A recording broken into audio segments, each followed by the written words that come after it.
Eu saúdo a todos com a paz de Cristo, amém? Quero dizer que é uma alegria estar aqui compartilhando, é uma honra estar compartilhando da palavra de Deus com os irmãos, né? Foi me dada aí essa grande responsabilidade e é com temor que eu venho para compartilhar uma pequena palavra, mas eu creio que o Senhor tem muito a falar com cada um de nós. E a palavra que o Senhor esteve ministrando no meu coração nesses últimos dias foi a respeito dos desertos que nós passamos, foi a respeito dos desertos que nós enfrentamos na nossa caminhada, né, pela estrada da fé. E quem nunca enfrentou o deserto, né? Quem aqui nunca enfrentou um deserto? Todos nós já passamos por algum deserto, né? E eu digo mais, aqueles que nunca passaram, muito provavelmente vão passar. E quem já passou, muito provavelmente vai passar de novo. Eu não estou aqui profetizando desertos na vida de ninguém, mas o próprio Jesus, ele nos disse na palavra, ele disse: isso eu vos tenho dito para que vocês tenham paz. No mundo, vocês terão aflições, vocês terão tribulações, em algumas traduções dizem. Mas tem de bom ânimo, porque eu venci o mundo. Eu queria que vocês abrissem comigo no livro de Tiago, capítulo 1, versículos 2 ao 4. Tiago, capítulo 1, versículos 2 ao 4. Mas antes da gente ler, vamos fazer uma oração, né? Eu sei que a gente já orou, a gente acabou de sair de uma oração, mas orar não quer demais. Senhor Deus e eterno Pai, aqui estamos nós mais uma vez para escutar aquilo que o Senhor quer falar para cada um de nós. Eu te peço que o Senhor me use como instrumento e direcione cada palavra que eu irei falar. Coloca compreensão nas minhas palavras, assim como no coração e nos ouvidos de cada um que estará escutando essa palavra. Que cada palavra aqui dita fique gravada em nossos corações e que possamos pôr em prática no nosso dia a dia. É o que nós te pedimos e desde já te agradecemos. Amém. Tiago, capítulo 1, versículos 2 ao 4, diz o seguinte: meus irmãos, considerem motivo de grande alegria o fato de passarem por diversas provações. Algumas passagens vai dizer tentações, algumas traduções. Pois vocês sabem que a prova da sua fé produz perseverança. E a perseverança deve ter ação completa, a fim de que vocês sejam maduros e íntegros, sem lhes faltar coisa alguma. E deserto vai nos falar justamente disso, de provações, de tentações, de momentos de medo, momentos de incerteza, momentos em que tudo parece seco, momento em que nós nos sentimos abandonados, esquecidos pelas pessoas e às vezes até mesmo por Deus. Sabe, eu muitas vezes já me senti esquecido por Deus. O próprio salmista, ele declarou em Salmos capítulo 22, ele disse: Deus meu, por que você me desamparaste? Jesus repetiu as palavras do salmista na cruz, né? Então isso é um deserto. E muitos de nós, quando nos deparamos com esse deserto, podemos fazer aquela pergunta: será que vale a pena continuar? Será que vale a pena continuar lutando? Será que vale a pena continuar perseverando, continuar resistindo, continuar carregando a nossa cruz? Porque Jesus disse: aquele que quiser vir após mim, negue-se a si mesmo, dia após dia, tome a sua cruz e siga-me. Será que vale a pena carregar a nossa cruz dia após dia? Mas como nós vimos na passagem de Tiago, nós devemos considerar como motivo de grande alegria enfrentar os desertos da vida. Porque quando nós passamos por provações, quando nós passamos por tentações, quando nós passamos por problemas, por lutos, isso está provando a nossa fé, a fim de nos tornar aprovados e maduros. Tem até uma música, né? Cada vez que a minha fé é provada, tu me dás a chance de crescer um pouco mais. Sabe, esse é o intuito do deserto. Deus, ele não vai permitir que você passe por uma prova, por alguma coisa, por uma luta, simplesmente para acabar com você. Esse não é o intuito de Deus. Quando nós fazemos uma prova na escola, na faculdade ou em algum concurso, qual é o objetivo? Ser aprovado. Da mesma forma, Deus só permite passar por provas aquele que ele sabe que tem capacidade de ser aprovado. Então eu quero te falar que se você está passando por alguma provação, se você já passou ou se você vier a passar, é porque Deus acredita que você pode passar por essa provação e ser aprovado. Um dos maiores exemplos da Escritura é Jó. Sabe, muito provavelmente, em nome de Jesus, nenhum de nós vamos passar aquilo que Jó passou. A Bíblia nos fala que Jó era um dos homens mais ricos daquela época. Ele tinha muitos filhos, ele tinha muita fartura de tudo. E então, em determinado dia, um dia teoricamente normal para Jó, a Bíblia nos fala que chega um dos seus servos e diz: Jó, sabe o teu gado e aqueles teus jumentos que você criava? Roubaram e mataram todos os servos que cuidavam dele. E a Bíblia nos fala que enquanto aquele servo falava, chegou um outro servo e disse: Jó, caiu o fogo de Deus e matou todas as tuas ovelhas e os servos que cuidavam delas. E enquanto aquele servo ainda falava, chegou outro e disse: Jó, roubaram teus camelos e mataram os servos do fio da espada. E enquanto aquele outro servo ainda estava falando, chegou um outro e disse: Jó, teus filhos e tuas filhas que estavam festejando em uma casa, apareceu um vento do deserto, derrubou a casa e matou todos eles. Não aconteceu coisas de vários dias, foi ao mesmo tempo. E a Bíblia nos fala que Jó rasgou suas vestes, raspou sua cabeça, foi para o pó e disse: nu saí do ventre da minha mãe e nu vou voltar para lá. Deus me deu, Deus tomou. Bendito seja o nome do Senhor. E nisto Jó não pecou contra Deus tolamente. E acabou por aí? Não acabou por aí, não. Depois de alguns dias, a Bíblia nos fala que Satanás foi novamente falar com Deus para poder ferir a Jó, e agora não era mais nos seus bens, agora era na sua vida, na sua saúde. A Bíblia diz que Jó foi tomado de úlceras malignas da planta dos seus pés até a sua cabeça. Se você for continuar a história, você vai ver que vertia pus de todo o seu corpo, ele ficava se raspando com cacos.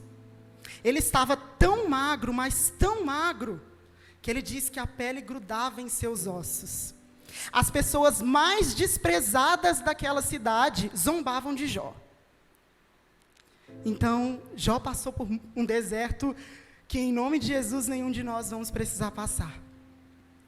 Mas ao final de tudo aquilo, ele entendeu aquilo que Jesus disse, que ele estaria com ele, e isso era suficiente. Ao final de toda aquela provação, Jó falou algumas besteiras no decorrer do seu deserto, ele questionou até mesmo a justiça de Deus, mas ao final de tudo aquilo, ele entendeu que Deus estava com ele e que aquilo era suficiente. E Jó falou: sabe, Deus, ele estava conversando com Deus, ele falou: os meus ouvidos tinham ouvido falar de você, mas hoje os meus olhos te contemplam.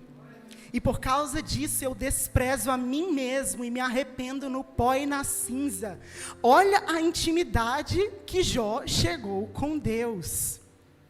Mas ele não teria chegado a essa intimidade se ele não tivesse passado por toda aquela provação. Então aquela provação veio para que Jó crescesse no seu nível. E diversas outras áreas que não nos cabe falar agora. E dito isso, eu fiquei me perguntando qual seria o nome dessa ministração. Eu gosto de dar nomes às ministrações. E eu estava entre dois nomes. Eu estava entre aprendendo a contemplar a beleza no deserto ou aprendendo a desfrutar da beleza no deserto. Aí o Espírito falou: coloca os dois.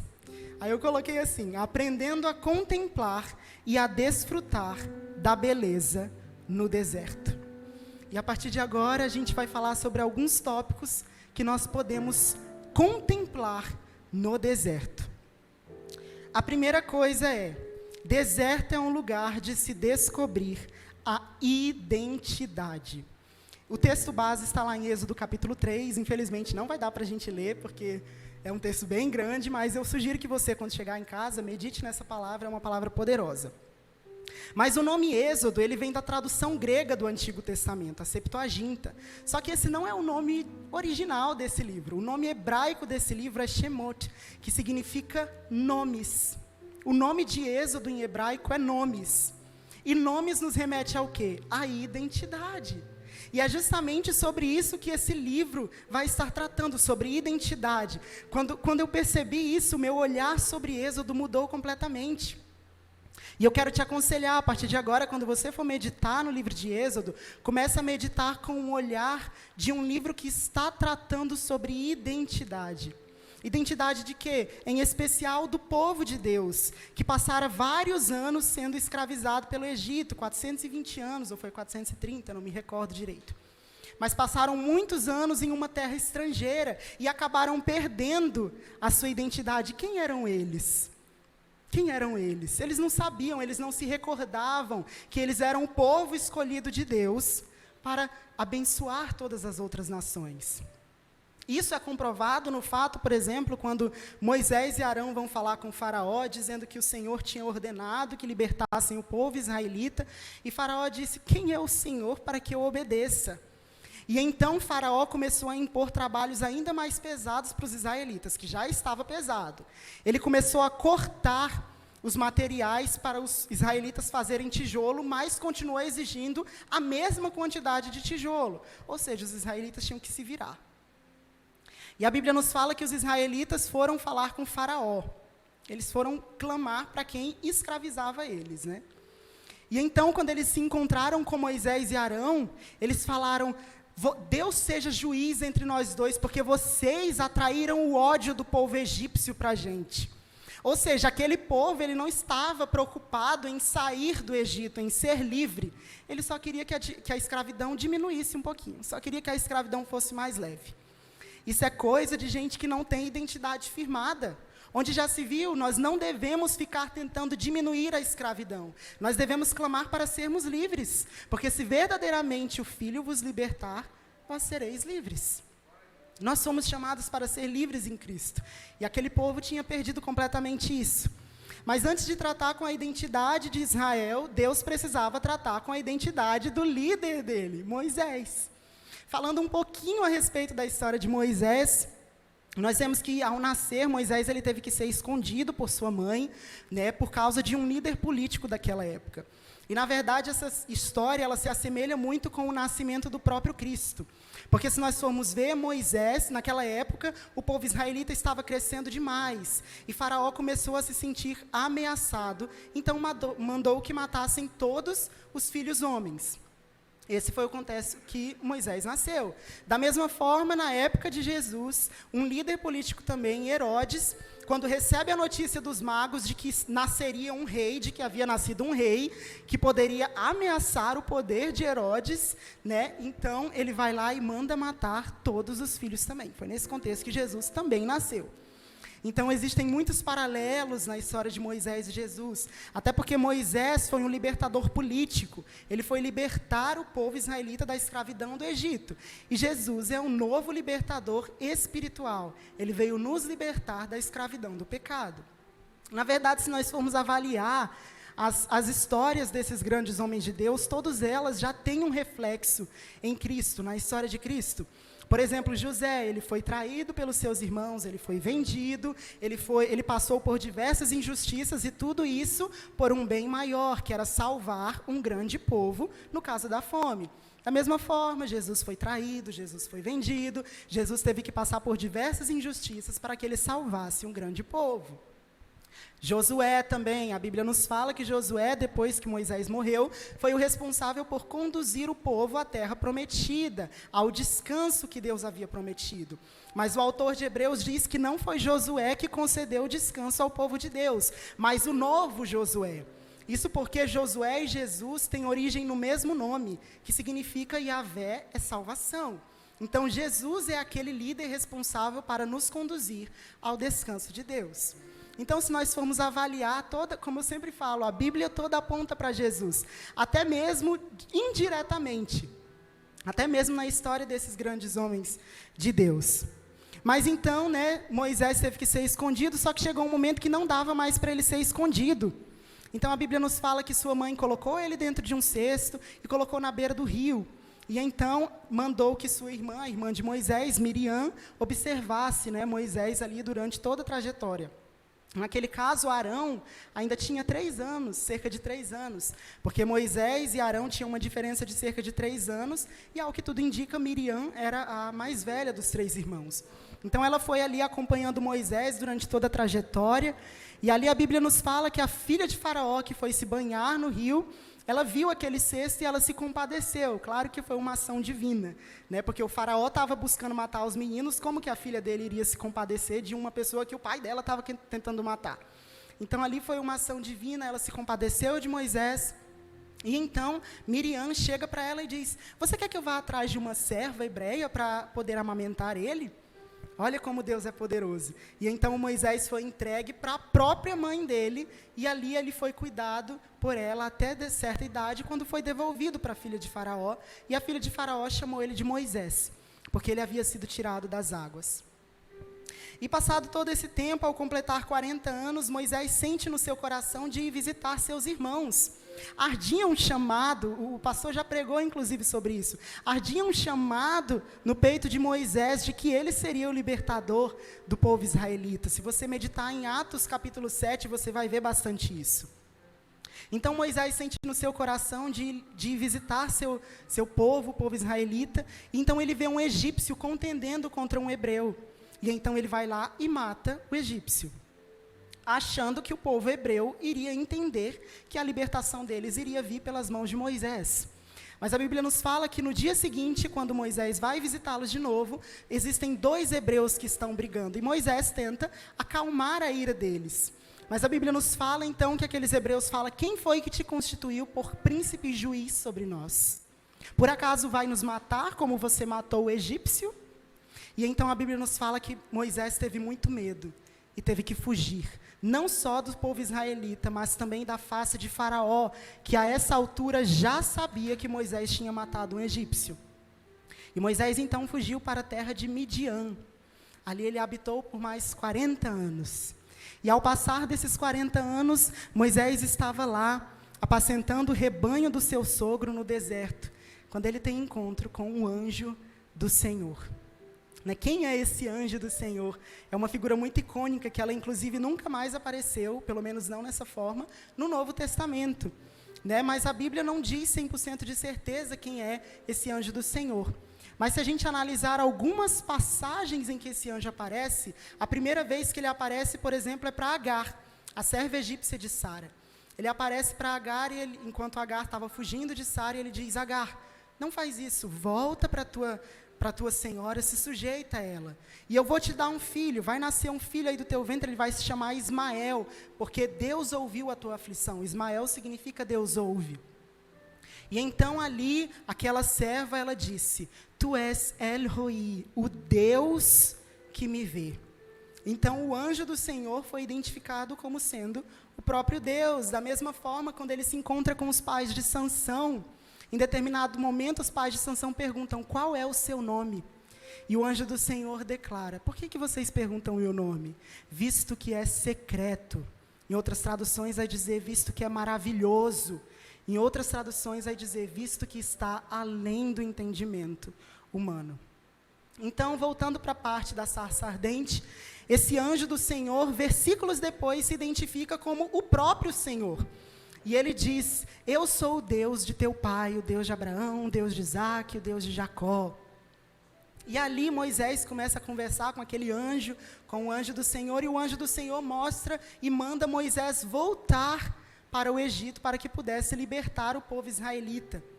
E então Moisés começa a fazer uma série de questionamentos que se resumem na sua primeira pergunta.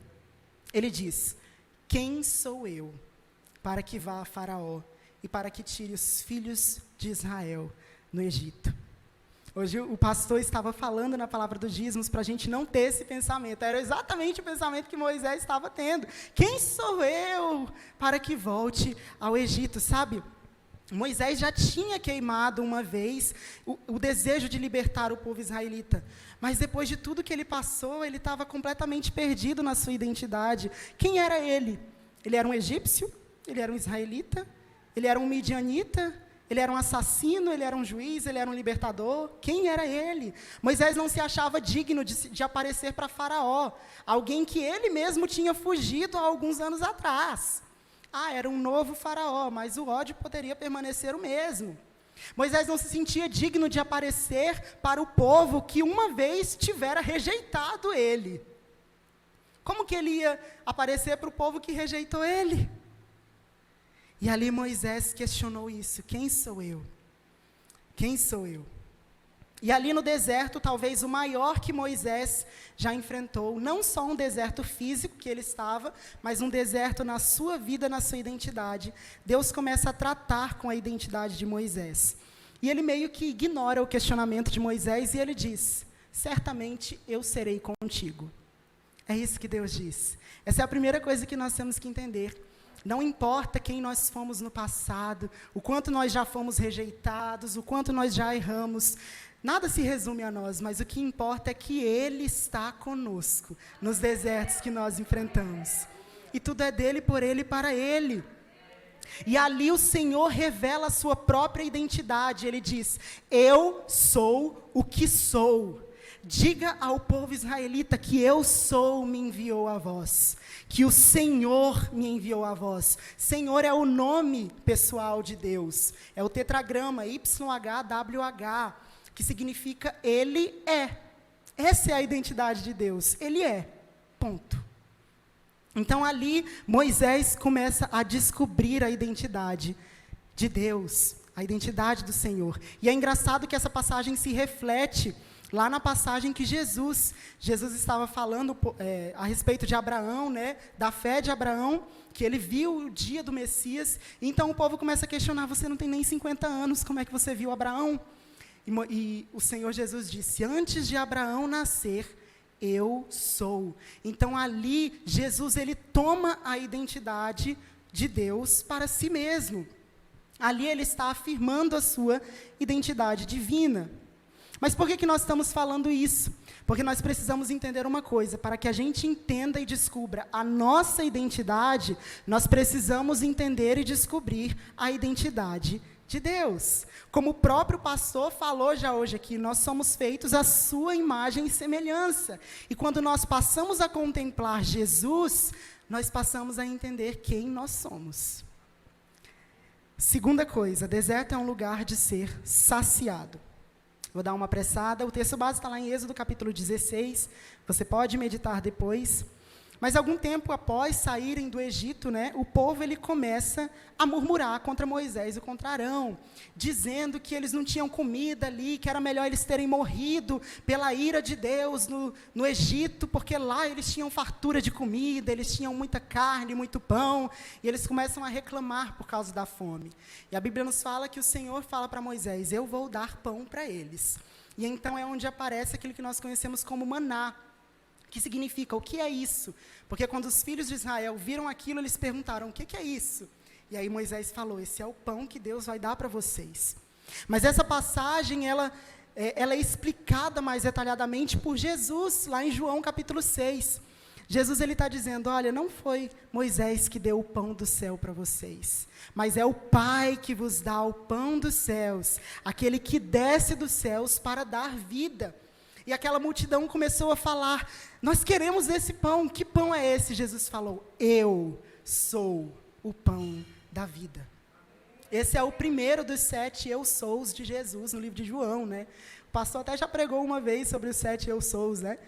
Então esse é o primeiro eu sou de Jesus no livro de João.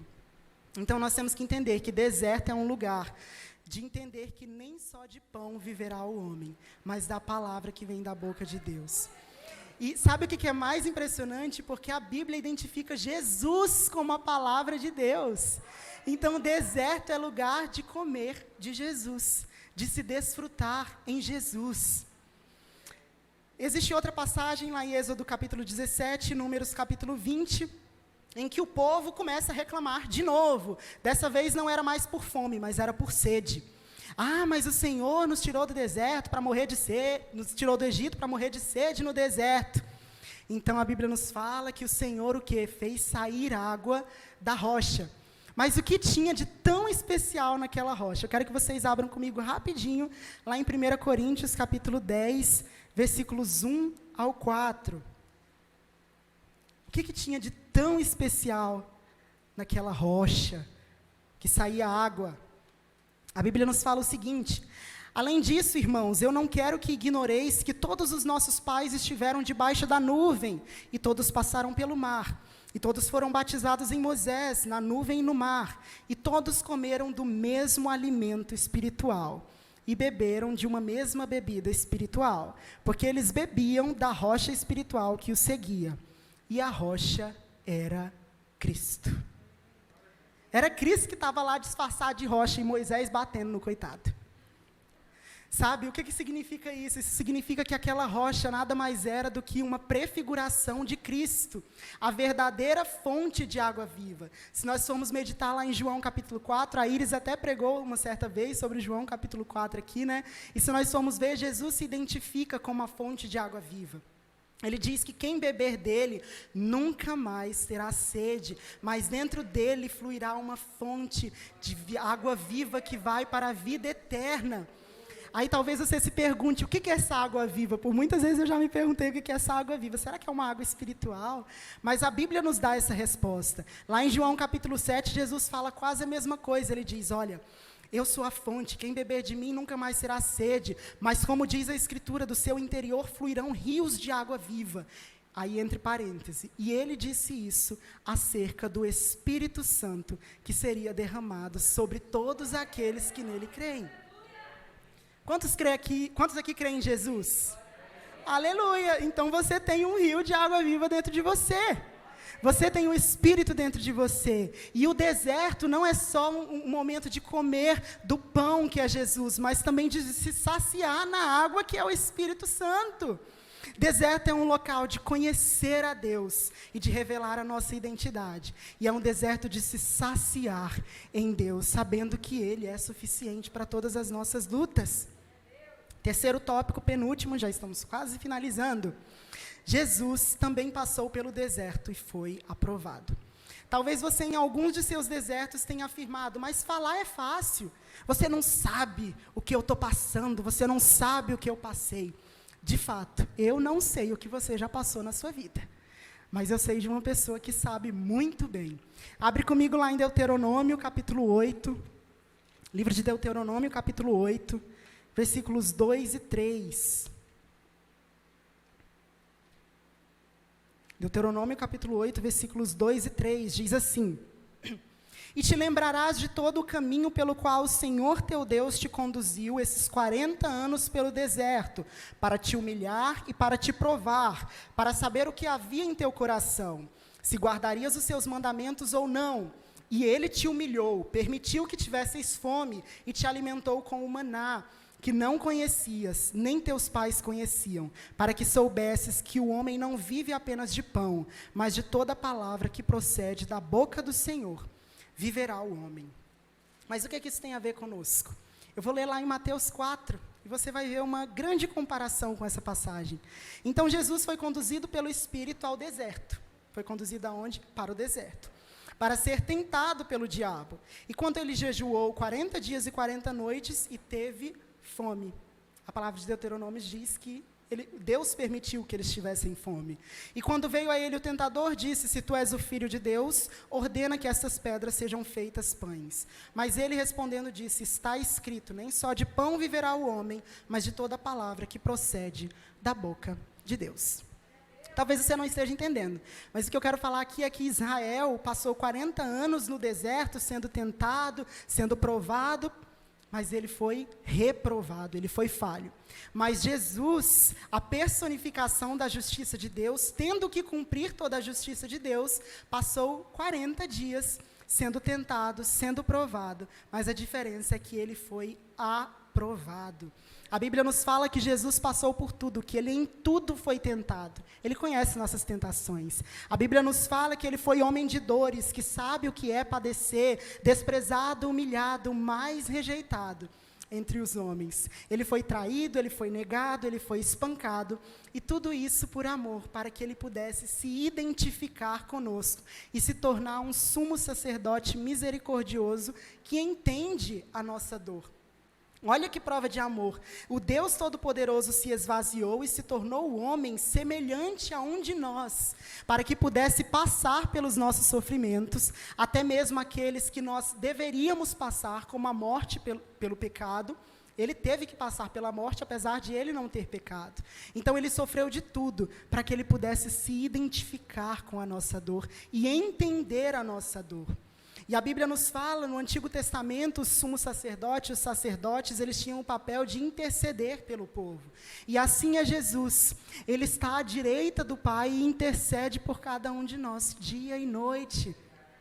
Sabe, Satanás, né, é inimigo no hebraico, significa inimigo no hebraico, e ele é chamado também de diabo, que significa acusador. Satanás é aquele que fica nos acusando dia e noite. Mas se nós temos Satanás de um lado nos acusando, do outro lado nós temos Jesus nos justificando. Aí eu te pergunto, quem é que vai vencer, gente? Jesus, com certeza. E não só Jesus, porque nós temos também o Espírito Santo intercedendo por nós. Nós temos dois ao nosso lado, nós temos Deus ao nosso lado. E se Deus é por nós, quem será contra nós? Mas aí você se pergunta, mas e se eu chegar a cair? Muitos de nós já enfrentamos o deserto e caímos. Eu já caí, não vou mentir, não vou ser hipócrita. Todos nós já caímos no deserto. Mas a Escritura nos fala em Números capítulo 21, versículo 4 ao 9, um acontecimento muito poderoso. O povo de Israel, como sempre, murmurando, questionando e falando contra o Senhor. E a Bíblia nos fala, então, que o Senhor manda serpentes venenosas para morder o povo. Então, morreram muitos de Israel. E o povo de Israel, então, se arrependeu e chegou para Moisés e disse, olha, Moisés, nós pecamos contra o Senhor, ora em nosso favor. E a Bíblia nos fala que Moisés orou, e o Senhor disse, olha, faz uma serpente de bronze, levanta ela numa haste, e todos que olharem para aquela serpente não morrerão pelo veneno da serpente. Aí você me pergunta, o que isso tem a ver? Novamente, eu quero que você abra agora lá em João 3, 14 ao 16. Evangelho de João, capítulo 3, versículos 14 ao 16. A Escritura nos diz assim, e como Moisés levantou a serpente no deserto, assim importa que o Filho do Homem seja levantado, para que todo que nele crê não pereça, mas tenha vida eterna. Porque Deus tanto amou ao mundo, que ele deu o seu Filho unigênito, para que todo que nele crê não pereça, mas tenha a vida eterna. Muitos de nós conhecemos esse versículo, né? E é justamente esse o contexto. Assim como o povo de Israel errou, pecou, se arrependeu e encontrou uma forma de viver através do olhar para a serpente e crer na palavra que Deus havia liberado, da mesma forma somos nós. Quando nós cairmos, quando nós errarmos, nós simplesmente temos que olhar para a obra que Jesus fez na cruz, crendo que aquilo é muito maior do que qualquer erro nosso, e nós não sofreremos a morte pelo pecado, mas nós herdaremos a vida eterna. Esse é o segredo a respeito da serpente que Moisés levantou. E para nós finalizarmos, o último tópico é caminhando com a esperança de um descanso. Temos que entender uma coisa poderosa. Quem enfrenta o deserto, o enfrenta na esperança de chegar a algum lugar melhor. Nós não enfrentamos o deserto com a esperança de ir para outro deserto muito pior. Não, a gente procura chegar a um lugar melhor. Assim foi com o povo de Israel. Eles passaram pelo deserto com a esperança de chegar na terra prometida, no descanso que Deus havia prometido para eles. Assim somos nós. Nós percorremos a estrada da fé. Nós enfrentamos cada deserto que nós passamos com a esperança de uma coisa. Abre comigo a última passagem que nós vamos ler hoje, eu prometo, lá em Apocalipse 7, versículo 9 ao 17. É isso que espera aqueles que andam crendo no Senhor. Apocalipse capítulo 7, versículos 9 ao 17. Depois disso eu olhei, e eis uma grande multidão, que nenhum homem poderia contar, de todas as nações, e famílias, e povos, e línguas, parados diante do trono e diante do Cordeiro, vestidos com túnicas brancas e palmas em suas mãos, e gritavam em alta voz, dizendo, salvação ao nosso Deus, que está sentado sobre o trono, e ao Cordeiro. Pulando para o versículo 14, para o versículo 13, um dos anciões respondendo me dizendo, quem são estes que estão vestidos com túnicas brancas e de onde eles vieram? E eu lhes disse, Senhor, tu sabes. E ele me disse, estes são aqueles que vieram da grande tribulação e lavaram as suas túnicas e as tornaram brancas no sangue do Cordeiro. Por isso eles estão diante do trono de Deus e o servem dia e noite em seu templo. E aqueles que está assentado no trono habitará entre eles. Eles não terão mais fome, não terão mais sede, nem arderá o sol sobre eles, nem qualquer calor. Porque o Cordeiro está no meio do trono, os alimentará e os levará às fontes de águas vivas, e Deus enxugará todas as lágrimas dos seus olhos. Essa é a esperança que nós devemos ter. Essa deve ser a força motivadora para que a gente venha enfrentar cada um dos desertos, sabendo que aquilo que nos espera é isso, é o Cordeiro nos apacentando e nos levando a fontes de águas vivas, enxugando as lágrimas dos olhos de cada um de nós. Eu queria que você se colocasse de pé. Quero pedir perdão porque eu apressei um pouquinho no horário, né? Atrasei um pouquinho no horário, mas amém. Vamos estar fazendo uma oração. Senhor Deus e eterno Pai, nós queremos te agradecer por essa palavra que foi liberada sobre nós, uma palavra de esperança. E eu te peço que essa palavra, Senhor, mais poderosa do que uma espada afiada de 2 gumes, que ela venha discernir os pensamentos do coração de cada um de nós, e que venha nos moldar, nos forjar o nosso caráter no Senhor, sabendo que as leves e momentâneas tribulações que nós passamos produzem para nós uma glória que pesa muito mais do que todas elas. Que nós venhamos aprender que o deserto é um lugar de te conhecer, de conhecer a tua identidade, de ter a nossa identidade revelada. Que nós venhamos aprender que o deserto é um lugar de se saciar com o pão da vida e com a água viva que é o Senhor. Que nós venhamos a aprender que o Senhor passou por todas as coisas e o Senhor se identifica com a nossa dor. E o Senhor é capaz de se compadecer de nós e de nos perdoar a todos os que põem a sua fé em Ti. E que nós venhamos ter sempre a esperança de novos céus, de nova terra, da nova Jerusalém descendo do céu, adornada como uma noiva, a morada eterna para todos aqueles que têm o nome escrito no livro do Cordeiro, que foi morto desde a fundação do mundo. Nós te agradecemos em nome de Jesus. Amém. Agora eu queria perguntar se existe alguma pessoa que quer se reconciliar com Jesus, se existe alguma pessoa que quer aceitar Jesus. Para você que não conhece Jesus, que não o aceitou publicamente ainda, essa é a sua hora. E para você que por acaso se desviou um pouquinho da fonte, talvez tenha caído nos desertos que você enfrentou, mas que você quer retornar para essa fonte de água viva, também é esse o momento. Se alguém quiser se reconciliar com Jesus ou aceitar Jesus como seu único Senhor e Salvador, eu queria te pedir que você viesse aqui na frente, em nome de Jesus.